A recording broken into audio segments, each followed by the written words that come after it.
Creating trauma-informed spaces can seem like a big undertaking for schools.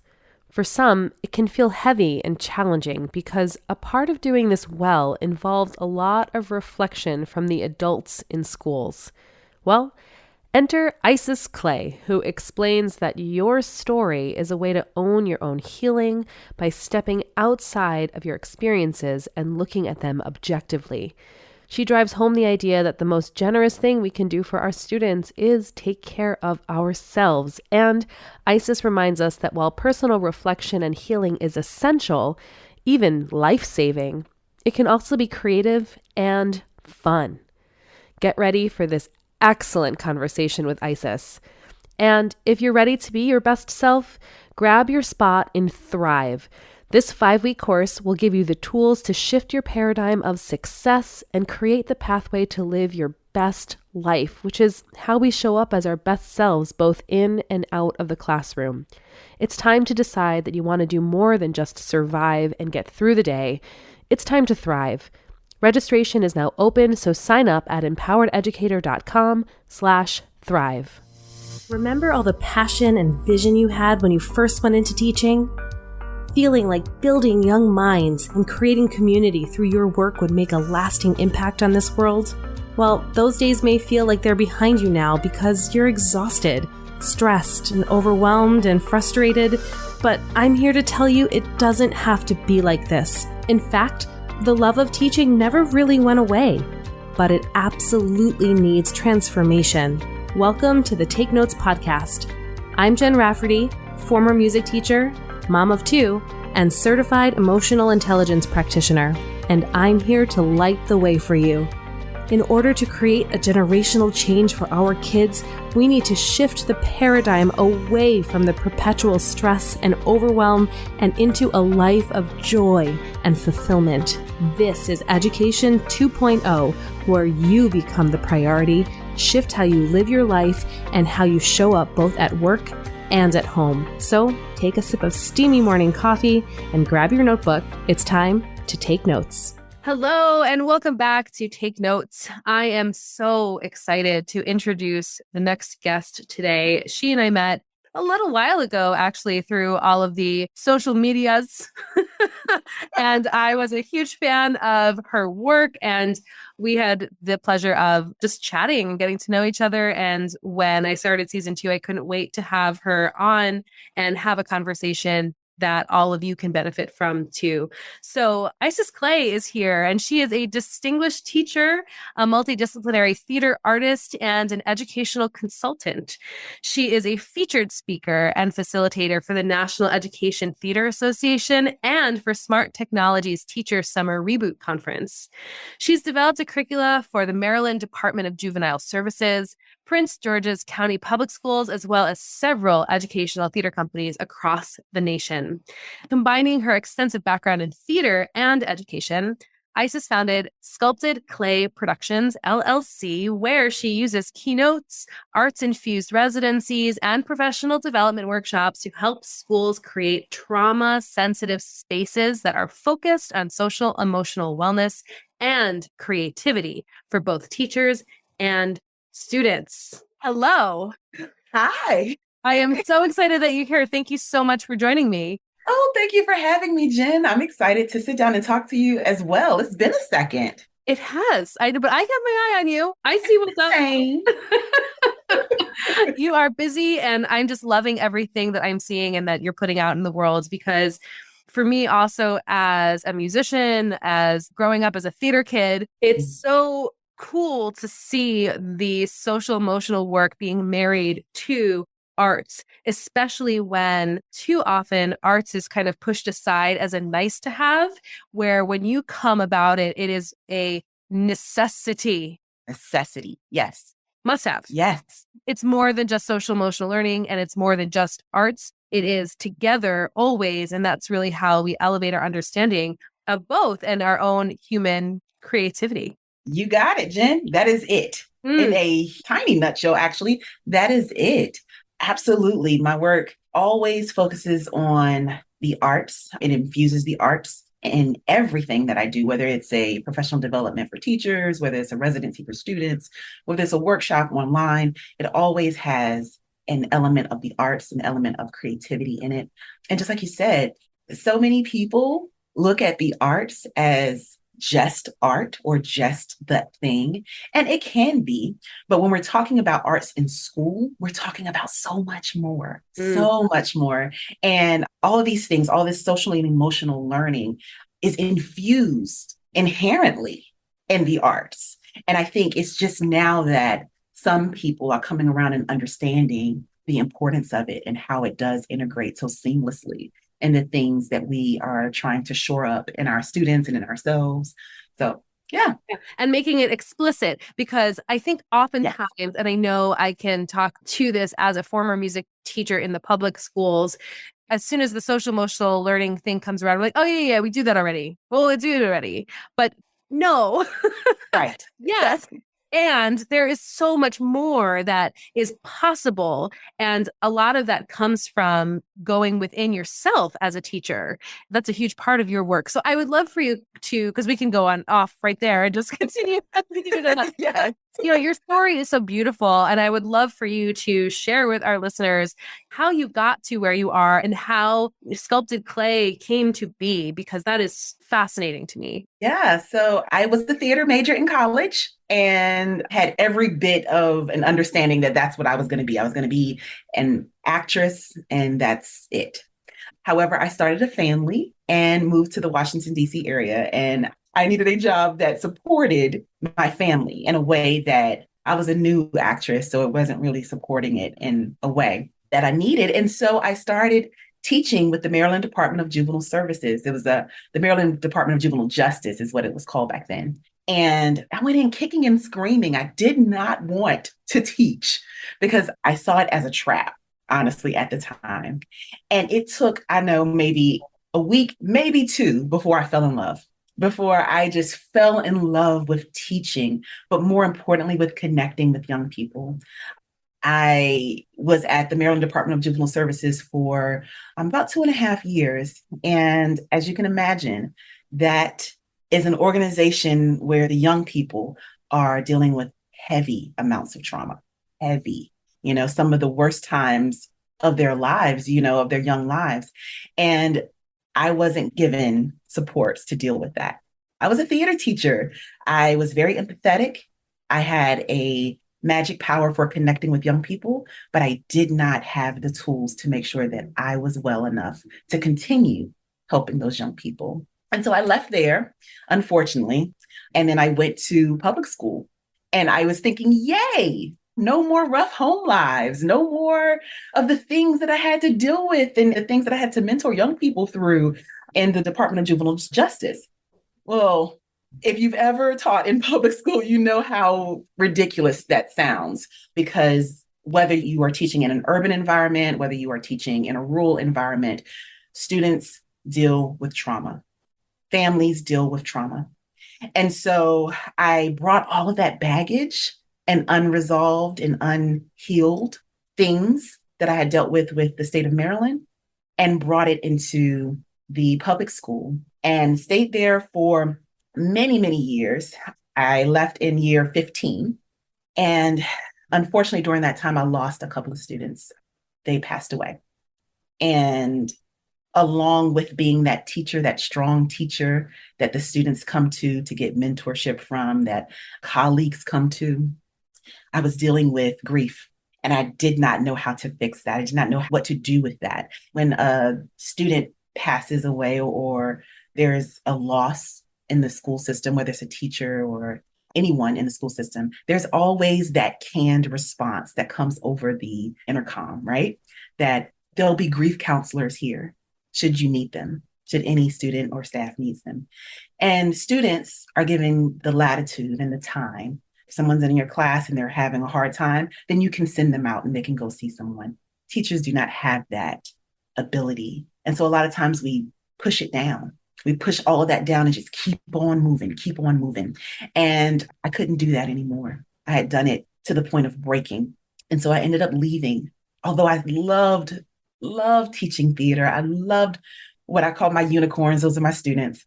I realized that I was breaking inside. And so I left thinking, okay, you know what? I'm going to be an actress. That's it. I'm going to go. Now's my time. I'm going to be an actress.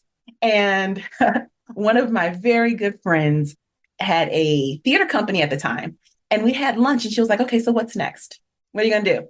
And I was like, I don't know, audition for something. And she was like, well, I have this opportunity. If you want to write something, you can write it and perform. I'll give you all the information. Cool. Well, the next week she told me it was at the Kennedy Center here in Washington, D.C. It was a performance for the Kennedy Center. And so I wrote a solo show about my journey in and through education, dealing with what I didn't know at the time was compassion fatigue and burnout. And that's what I did. I took my art form and created some healing for myself. And in the process, healing and transformation for other teachers. Wow. It is beautiful. And isn't it interesting looking back? How could you have ever anticipated that your pain and hardship and struggle turned into something like this? I could cry. It's not even my story. And I'm here. It is so remarkable to hear that journey and to see the healing that happens as you move through the process of becoming.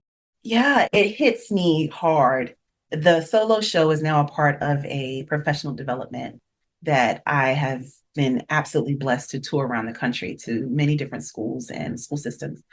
And every time that I do it, it hits me in the gut. You would think that after performing it all these times, that it would be, I don't know, kind of numb. You know what's going to come up, you know how it's going to play out. But I am very explicit about some of the losses that we experience as teachers. I'm also very explicit about some of the joys, a lot of the joys that we have. And every time that I perform it, I go through this roller coaster again, and it takes me a second afterwards to kind of recenter myself and go forward. But I say this all the time in writing this play, it was about me. You know, it was about my healing. It was about my students and telling their stories. But in sharing it, I found this empowerment and I found this sense of camaraderie with teachers. Every time I perform it, teachers come up and say, oh my gosh, you just told my story. And in a lot of ways, that makes me sad. But then I know that I'm going to give them this professional development and the supports that I needed at the time, you know, so that we can begin to heal and they can stay in the classroom if they choose to do so. And I think that's something that's really important and something I value so much too, is that community building through sharing stories. Yes. That's, I think oftentimes we have shame about our emotions connected to our stories, or self-judgment about the emotions that we feel about our past. And we don't feel comfortable being vulnerable in certain spaces and places because it doesn't feel safe. However, when you create safety, or you find spaces where it is safe and you share your story, what starts to happen is that not only do you heal yourself, but as you just said, you make it safe for other people then to share their stories. Absolutely. And that's one of the main reasons why I share it in the professional development. There are a couple of reasons. One, because I know me personally, I was tired of sitting in PDs that did not get me. You know, wait, what? You were unhappy with your professional development experiences when you were teaching? Right.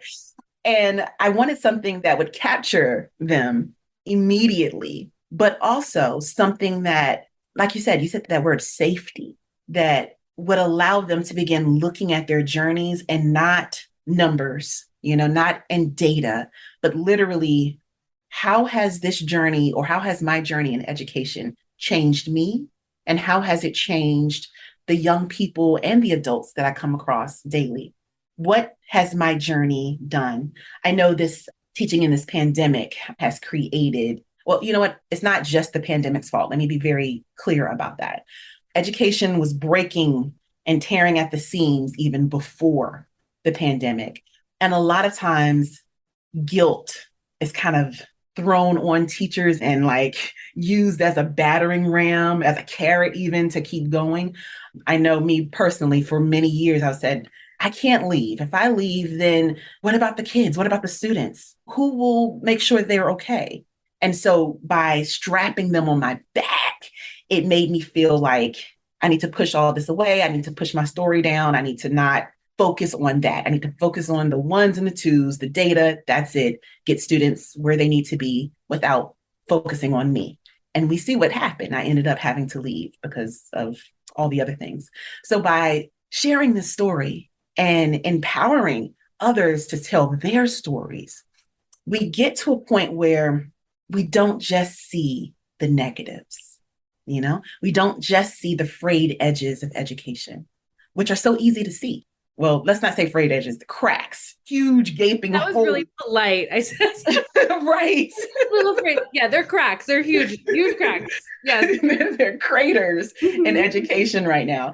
And it's so easy to see that and focus just on that. But when we actually take a step back and look at our journeys, we see the beauty, we see the whys, we reconnect with why we started teaching in the first place, but more importantly, why we continue to teach. Yeah, you and I have had that conversation too about connecting to your why. And what I think is important to just talk for a minute here and pause here is that sometimes that becomes a little bit bastardized as a way to just say, well, remember your why, guys, but that still, I think, is the same thing as that guilt carrot, which I think is just a foul tasting carrot. I'm like imagining that guilt carrot. It's green and mushy. It's a disgusting carrot, but it's there and it's so prevalent in a lot of the way that we think about what we're supposed to do, right? And how we're supposed to show up for our kids. But what we talk about in the work that we do is about embodying something greater than just what's in front of you. It's activating your why. It's not just remembering, connecting and finding that inspiration, which then leads to an integrative practice of actions, of language, of thoughts, and how we show up. And it's so important to differentiate those two things. Absolutely. 1,000%. You hit it on the head, because before it was do it for the kids. That was the phrase. Do it for the students, do it for the kids. And then it became remember your why, and it's like, it's the same thing. You're saying the same thing, but you're absolutely right. What does that look like when we are challenging educators to get rid of that negative carrot that's been kind of force fed to us for years and years and years and has become a part of our psyche? How can we get that thought out of place and really re-energize and become the teacher that we want to become? No one wants to be a bad teacher. There's no one in the teaching profession who wants to be a bad teacher. It's just about how to do that. And the way that I go through is with reigniting creativity, and not just about the arts. It's not just about using. Yeah. And that's what I want to talk about too, is that, how you use your tools and your experience with theater, with writing, with creative arts to get people there. How do they get there? Yeah. So it's funny. When I first started out, and even now, I've focused a lot on play, on adult play. There's this thing that happens, this phenomena that happens to a lot of people. The age is different for different people, but there's a point that you hit and you think, okay, I'm too old for play. And we forget how important it is for our mental wellness, for our physical wellness, for our social wellness. And so I started there. So not necessarily with the word creativity, but with play. Okay, so what types of things did you like to do when you were younger? How did you like to play? Because that's very telling on the type of person that you are. Someone who liked to play imaginative games, like who liked to play school and they always wanted to be the teacher, or they always wanted to be the principal, or they always wanted to be the parent, versus the person who loved puzzles, like putting those puzzles together. Or like me, I was the nerd in school that loved the word finds. If teacher gave us word finds, it was jackpot day for me. And so what did you like to play? Like, how did you like to play?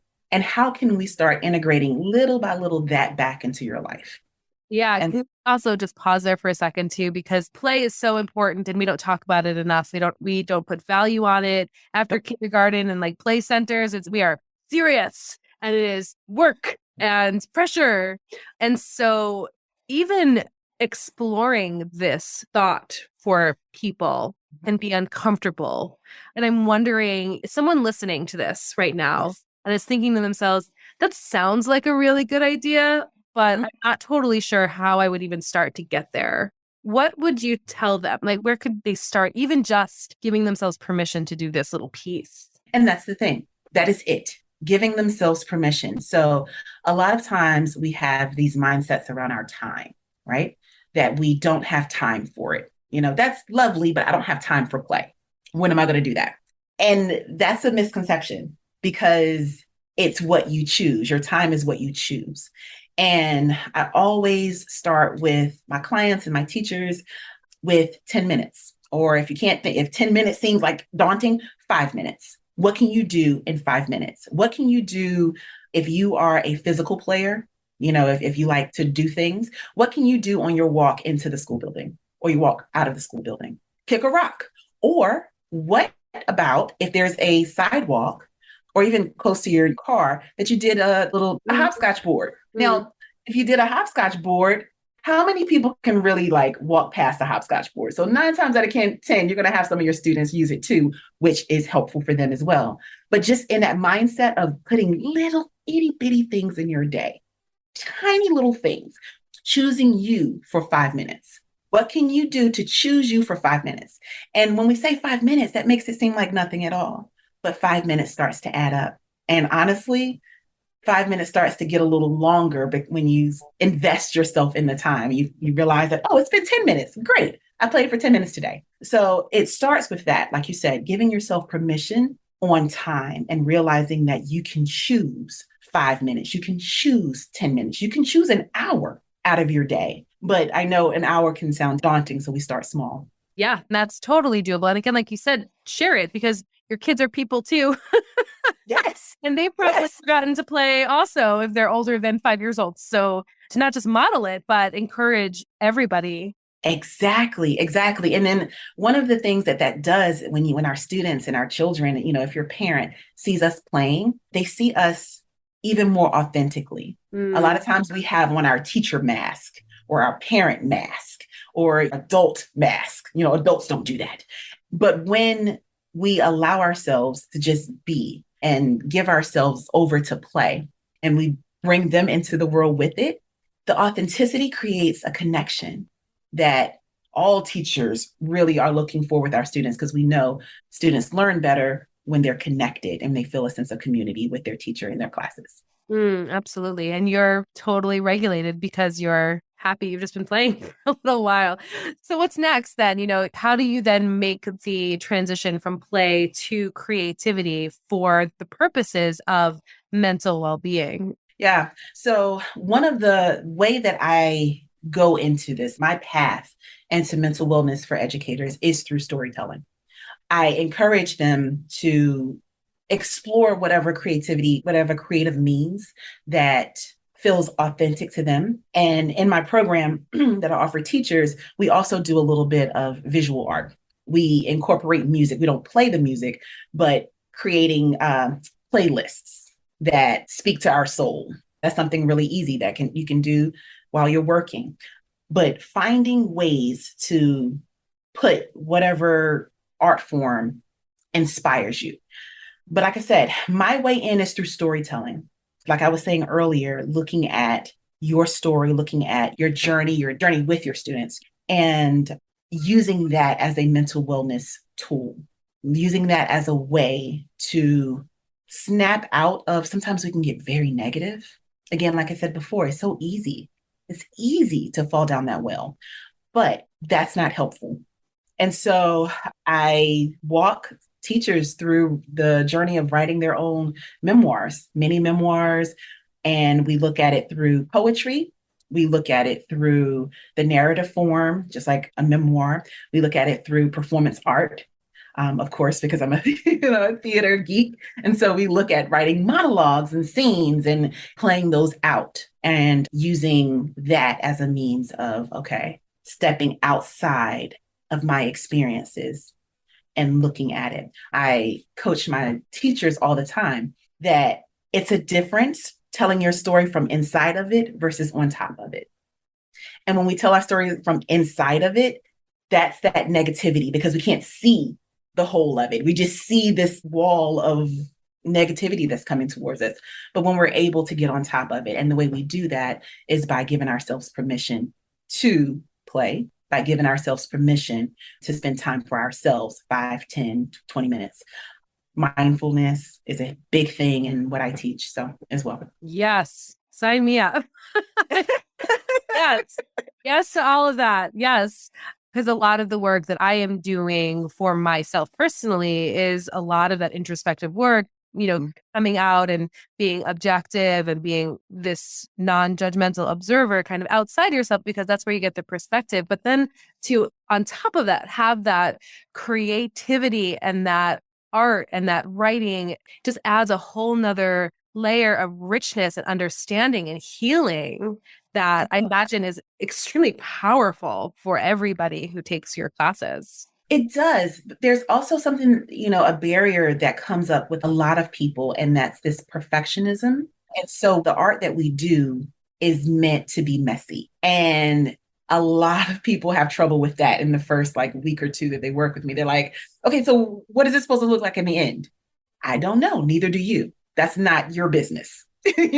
Your business right now is just to write what's on your heart, or draw what's on your heart, or create whatever song is calling to you, putting that on your list. It's not about, I know that I am going to draw a house with a sun and the sun has to, it's not about that, which is why I use Zentangling. Have you ever heard of that? No, tell me more. Yeah, Zentangling is a mindfulness doodling exercise, honestly. It's something that I started my last year in school as I was teaching and shared it with my seniors, and it's amazing. So there is no outcome, just like with doodling. When you're doodling on the paper, there's no outcome to that. You're just going as you go. There are certain strokes. I think there's I won't say how many there are, but there are certain strokes that you can use: a straight line, a wiggle line, a curve, that kind of deal. And then you just put it all together as it comes to you. And there's no right or wrong with it. It's very freeing. And so it gives you an opportunity to engage in artistic work without that idea of what it should look like, what I should be doing. And it allows you to really focus in on your intuition, which is what we want. Right. How interesting, though. So as educators, yes, there are certain metrics that we want our students to be able to reach. And at the same time, we also have a responsibility to foster this other part of the mess and the mistakes and the creative process that doesn't necessarily have an ending, because let's face it, at the end of the day, when we measure success of a student, I don't care how much we say holistic, the kid who gets on the honor roll, the kid who has all the A's. And even if you are in a school district that has flipped a little bit of that paradigm, there is still a societal culture that is in the air that we breathe, that the kids pick up on and experience themselves, of reaching for the A, getting on the honor roll, being the first kid who leads the line, or whatever. And it's redefining success for us as teachers. And how then do we integrate that into our classes for our kids? Because what you're doing is teacher-centered, just like my work. But at the end of the day, it is really about the kids. Absolutely. I think what you're saying, though, is a bigger issue than classroom-based. It's a culture base. It's not even just a school base. It could be, a school system base. It could be the educational system base. It could be societal based. That idea of being the best and what that looks like. And like you said, what success looks like. I do think as teachers, we can start finding little ways to challenge that norm. Not necessarily, I don't think we can change it like next week or this school year. Of course not. Right. When we start with ourselves and challenging our own internal meter of perfection, our own mean girl voice that always tells us, we're either not good enough or how is it supposed to be? It has to be perfect. When we start challenging that and finding ways to do so, we can start putting little things like Zentangling for warm up or cool down or whatever it is in classes. And then just subtly getting students to realize that there really are no mistakes, right? There's just an opportunity to learn and to try something different. And I think that would help so much, so many people. I wrote a show when I was actually in school. It was based off of, and when I was teaching, I keep saying in school, when I was teaching, it was based off of a journal that I found in my mom's house that I had written in high school. And it was so full of angst, right? This teenage angst. And, and I was looking at my students and I was like, wow, they're literally going through some of the same things that I was going through at 15 or at 16 or whatever. And so I wrote this show, and one of the characters, and the reason why I bring it up is this idea of pressure. None of the characters they don't say their names. So in the script, it's Bookworm. And they deal with a huge amount of pressure, not peer pressure, but parental pressure and societal pressure to be perfect, which leads them to making bad choices. You know, we think that it's the one who skips class that's going to be making this bad choice with drugs and things like that. But it's actually this kid because it's so much pressure to be perfect.